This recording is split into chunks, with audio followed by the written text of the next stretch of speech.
Magandang umaga, narito ang update sa Bagyong Lani at sa magiging lagay ng ating panahon sa susunod na 24 oras.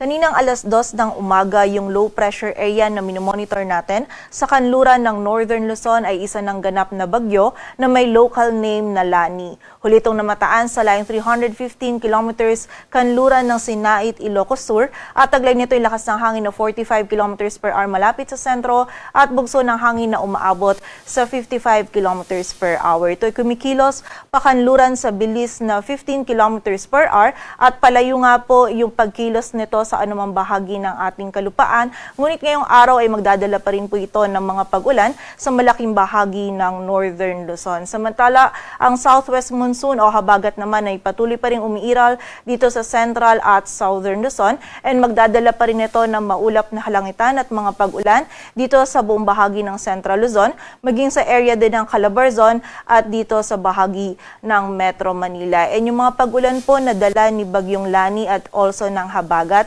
ay posible pa rin pong magdulot ng mga hanggang sa malalakas na pag-ulan, kaya doble ingat pa rin para sa ating mga kababayan sa banta ng mga pagbaha at pagguho ng lupa.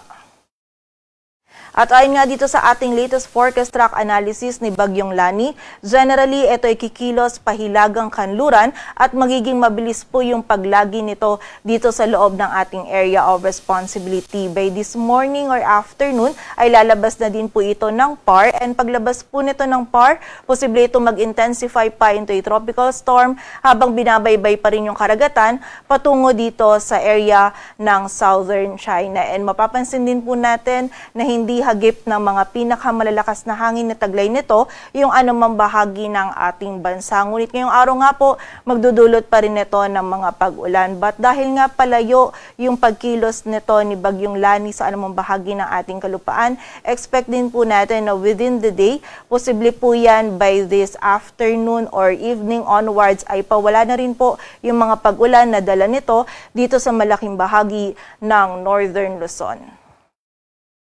At dahil nga po hindi hagip ng mga pinakamalalakas na hangin na dala ni Bagyong Lani yung anumang bahagi ng ating bansa, ay wala po tayong nakataas na wind signal sa anumang bahagi ng ating kalupaan. Ngunit posible pa rin po yung bugso ng mga malalakas na hangin sa area ng Ilocos Region, maging sa bahagi din ng Cagayan at Isabela. At para naman po sa mga pag-ulan, ngayong araw posible pa rin yung mga malalakas na pag-ulan, 50 to 100 millimeters of rainfall dito sa Pangasinan. Dulot po ito ni Bagyong Lani at 50 to 100 millimeters of rainfall din dito sa area ng Zambales. Dulot naman ng habagat. Kaya pag-iingat pa rin sa ating mga kababayan dyan at makipag-ugnayan pa rin po tayo sa ating mga LGU para sa mga aksyon na kailangan nating gawin para sa ating kaligtasan. At para naman sa lagay ng dagat baybayin ng ating bansa, wala po tayong nakataas na gale warning. Ngunit iba yung pag-iingat pa rin para sa mga kababayan natin na maglalayag dito sa may western seaboards ng Northern Luzon sapagkat magiging maalon po or katamtaman hanggang sa maalon po yung lagay ng ating karagatan. At para naman sa maging lagay ng panahon ngayong araw ng Sabado, dulot ni Bagyong Lani, magiging maulap po yung ating kalangitan. May mga pag-ulan pa rin na mararanasan dito sa Ilocos Region, Cordillera Administrative Region, maging sa area din ng Cagayan Valley. Most likely po yung mga pag-ulan po natin, posible pa rin hanggang sa mga malalakas na pag-ulan, lalong-lalo na dito sa area ng Ilocos Region.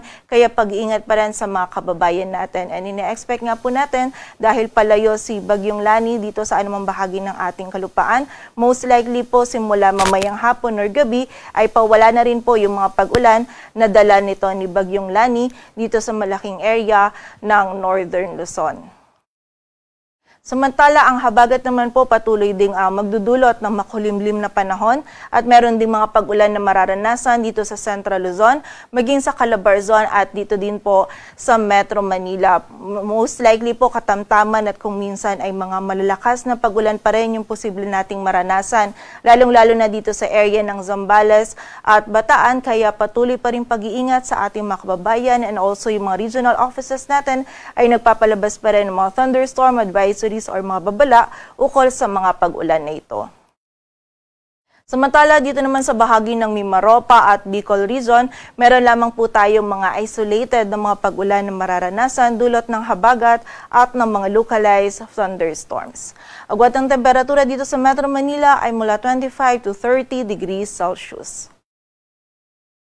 Samantala, dito naman sa bahagi ng Palawan, maging sa buong bahagi ng Visayas at Mindanao ay medyo maaliwalas po yung panahon na ating mararanasan, maliban na lamang yan sa mga posibilidad pa din ng mga biglaan at mga panandaliang pag-ulan, pagkilat at pagkulog, lalong-lalo na po yan sa hapon at gabi, dulot ng mga localized thunderstorms. And during severe thunderstorms, posible pa rin po tayong makaranas ng mga katamtaman hanggang sa mga malalakas na pag-ulan na maaari po magdulot ng mga pagbaha at pagguho ng lupa, kaya patuloy pa rin pag-iingat para sa ating mga kababayan. Agwat ang temperatura sa Cebu ay mula 26 to 31 degrees Celsius at sa Davao naman ay 25 to 32 degrees Celsius. Dito sa Metro Manila, ang araw ay sisikat mamayang 5:44 ng umaga at lulubog mamayang 6:04 ng hapon. Patuloy po tayo magantabay sa updates na ipapalabas ng Pag-asa. Para sa mas kumpletong impormasyon, bisitahin ang aming website pag-asa.dost.gov.ph. At para naman po sa mga rainfall warnings or mga thunderstorm advisories na pinapalabas ng ating mga regional offices, bisitahin ang aming website panahon.gov.ph. At yan muna ang latest dito sa Weather Forecasting Center ng Pag-asa. Grace Castañeda, magandang umaga po.